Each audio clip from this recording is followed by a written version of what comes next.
इस दुनिया में अगर कोई सबसे बड़ा ट्रैप है तो वो है स्मार्ट वर्क का ट्रैप। पिछले कुछ सालों से जब से टेक्नोलॉजी बहुत ज़्यादा एडवांस हुई है, इंसान बहुत ज़्यादा बुद्धिमान हो गए हैं, तब से एक टर्म आई है हार्डवर्क नहीं बल्कि स्मार्ट वर्क करो। बहुत ही कमाल की चीज़ है स्मार्ट वर्क मैं भी करता हूँ, लेकिन स्मार्ट वर्क के चक्कर में हार्ड वर्क पिट गया। और मैं मानता हूँ कि एआई के युग में भी हार्ड वर्क जो है वो स्मार्ट वर्क से बहुत आगे है। स्मार्ट वर्क एक ऐसा ट्रैप है जो कि आपको आलसी बना रहा है, आपको अपने कंफर्ट जोन में स्टक रखता है ये स्मार्ट वर्क।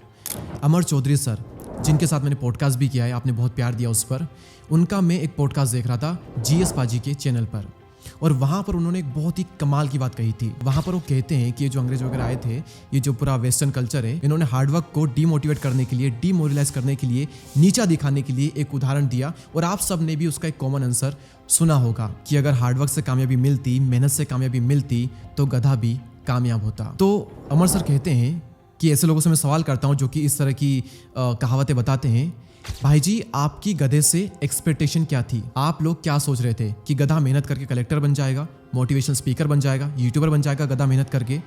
गधे का काम है बोझ ढोना, और बोझ ढोने में क्या गधे से अच्छा कोई है? नहीं है। तो गधा तो अपनी फील्ड में पहले से ही कामयाब है, तो गधे को बदनाम करना बंद करो। देखो शेर भी तो मेहनत करता है, शिकार करने के लिए उसको मेहनत करनी पड़ती है, एक जगह पर आंखें टिकाई रखनी पड़ती है, भागना पड़ता है, दौड़ना पड़ता है। तो कौन सा स्मार्ट वर्क करके उसने ऐसा सिस्टम बना दिया कि मैं तो बॉस की तरह बैठूंगा और मेरे एम्प्लॉइज मेरे लिए शिकार करके लाएंगे? उसने कौन सा ऐसा काम कर दिया?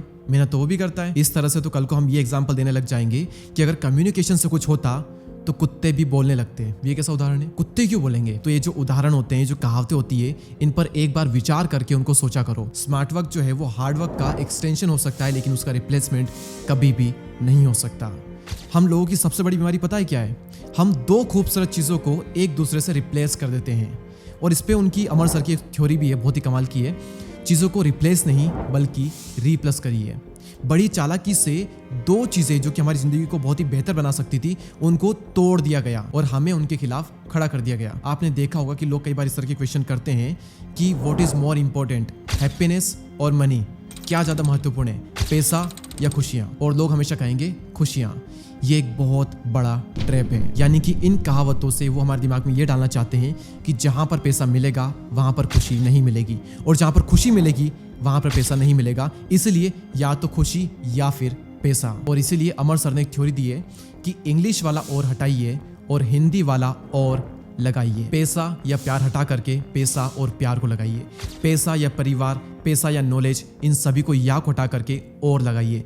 पैसा और नॉलेज, पैसा और खुशियाँ, पैसा और परिवार, सारी चीज़ें साथ लेकर क्यों नहीं चल सकते? आप सभी लोग दिल पर हाथ रख के मुझे बताइएगा, आपके बच्चों की स्कूल की फीस देने के पैसे आपके पास में नहीं है, आपके माँ बाप का इलाज कराने के पैसे आपके पास में नहीं है, आपकी छत टपक रही है, आप शहर से थोड़ा दूर रहना पड़ रहा है आपको, आप किराए के घर में रहते हो, आपको पैसों की टेंशन होती है, तो ऐसी सिचुएशन में क्या आप खुश रह लोगे? मैं ये नहीं कह रहा कि सिर्फ पैसों से ही खुशियाँ मिलेगी, लेकिन पैसों से बहुत सारी खुशियाँ जरूर मिल सकती है। पैसा और खुशियाँ अलग अलग नहीं रहते, पैसा होने से ही खुशियाँ आती है। कुछ लोगों ने बहुत ही चालाकी से बहुत ही खूबसूरत चीज़ों को एक दूसरे के खिलाफ खड़ा कर दिया गया। मेरा ये पॉइंट है, इनको साथ में लेकर के क्यों नहीं चला जा सकता?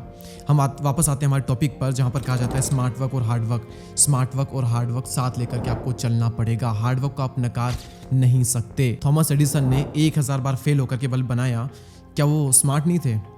फिर उन्होंने क्यों इतना हार्ड वर्क किया? कल्पना चावला, एपीजे अब्दुल कलाम, विराट कोहली, सचिन तेंदुलकर, हर एक देश का पीएम होता है। ये लोग इतना हासिल क्यों करते हैं? ये लोग इतनी मेहनत क्यों करते हैं? क्या ये लोग स्मार्ट नहीं है? हर एक ने अपनी फील्ड में स्मार्ट तरीके निकाले हैं, लेकिन बिना दिन रात की मेहनत के कुछ भी हासिल नहीं होता। आप सभी को क्या लगता है कि इलोन मस्क स्मार्ट वर्क नहीं करते? तो फिर क्यों कई बार वो 20-20 घंटे, 18-18 घंटे हार्ड वर्क करते हैं, मेहनत करते हैं? क्या लगता है आपको? मुकेश अंबानी क्या बेवकूफ है जो कि दिन रात मेहनत करते हैं? 5-5 मिनट का हिसाब होता है इन लोगों का, ये डिसीजन लेना, वो डिसीजन लेना, ये करना है, वो करना है। क्या ये सब लोग बेवकूफ है? इनको स्मार्ट वर्क करना नहीं आता? स्मार्ट वर्क इन्होंने अप्लाई कर रखे हैं अपने कामों में, लेकिन हार्ड वर्क का कोई सब्स्टिट्यूट नहीं होता। हार्वर्ड यूनिवर्सिटी में एक रिसर्च हुई और उसके मुताबिक 80% सक्सेसफुल एंटरप्रेन्योर्स ने शुरुआती 5 सालों में 60 से 70 घंटे प्रति सप्ताह काम किया। जितने भी 80% लोग यानी बेवकूफ है, और आप अकेले स्मार्ट हो जिन्होंने लाइफ में कुछ नहीं किया है। मेरा इस वीडियो को बनाने का पर्पस एक ही है कि स्मार्ट वर्क के चक्कर में आलसी मत हो जाओ, कंफर्ट जोन में स्टक मत रहो। मेहनत और मजदूरी तो इस एज में करनी पड़ेगी, आपको रगड़ना ही पड़ेगा। स्मार्ट तरीके से करो, स्मार्ट तरीका हमेशा अप्लाई करो, गधे भी मत बन जाओ। जहां पर आप बस, ट्रेन, फ्लाइट से जा सकते हो वहां पर हार्डवर्क करके पैदल जाने की जरूरत नहीं है। थोड़ी अपनी बुद्धि का यूज करो। मैं क्या कह रहा हूँ, अपने काम में स्मार्ट वर्क को अप्लाई करते जाओ, लेकिन मेहनत तो करनी पड़ेगी, क्योंकि अमर सर कहते हैं कि अगर मेहनत नहीं की तो बाद में मजदूरी करनी पड़ जाएगी। और मजदूरी शब्द की परिभाषा है मजे से दूरी। उन्होंने मेरे पॉडकास्ट में भी एक बहुत ही कमाल की लाइन कही थी कि जब लोग उनसे पूछते हैं कि सर मजे ना ले क्या, तो पता है वो क्या कहते हैं कि मजे कौन ले सकता है, एक कामयाब आदमी या फिर एक नाकामयाब आदमी। आप मेहनत नहीं करते, आपके पास में पैसे नहीं है, किराए के घर में रहते हो, खुद की गाड़ी नहीं है, समाज में इज्जत नहीं है, कुछ भी नहीं है आपके पास में, लोग आपको ताना मारते हैं, फैमिली वाले आपकी इज्जत नहीं करते, आपके पास में इतने पैसे भी नहीं है कि आप फैमिली में किसी का इलाज करा सको, तो ऐसे में मुझे आप बताइए क्या आप खुश रह पाओगे? क्या ऐसे में आप मजे ले पाओगे? मेरे दोस्त, मजे भी ले लेंगे जब हमारा वक्त आएगा। याद रखना, असली मजे वो ले सकता है जो कि एक कामयाब आदमी है। नाकामयाब आदमी कभी भी ठीक से दिल से मजे ले ही नहीं पाएगा। मैं आप सभी को अपना एग्जांपल देता हूँ। पहले मैं वीडियो की स्क्रिप्ट खुद लिखता था, अकेले वीडियो रिकॉर्ड करता था, फिर उसके बाद में खुद ही एडिट करता था, खुद ही थंबनेल बनाता था और खुद ही उसको फिर मैं अपलोड करता था। तो वहां पर मैं करता था हार्डवर्क, जो कि बिल्कुल ज़रूरी था। अब मैं क्या करता हूँ, अब मैं एडिटिंग बिल्कुल भी नहीं करता हूँ, मैं अपने थंबनेल भी नहीं बनाता हूँ, अपलोडिंग भी मैं कई बार टीम से करवा लेता हूँ, वीडियो शूट करने के लिए भी मेरे पास में लोग होते हैं। तो अब मैंने स्मार्ट तरीके से अपना टाइम यहाँ पर बचाया है और इस बचे हुए टाइम का मैं यूज़ करूँगा नई चीज़ों को डेवलप करने में और मज़े लेने में। और मैं अब दिल खोल के मज़े ले सकता हूँ। क्यों? क्योंकि शुरुआत में मैंने मेहनत की है ताकि मैं अब मज़े ले सकूँ, और अब मैं मज़े ले भी रहा हूँ। लेकिन अगर मैं ये सोच लेता कि यार इतनी गधा मजदूरी कौन करे, कोई होना चाहिए काम करने वाला, तो मैं कभी नहीं कर पाता।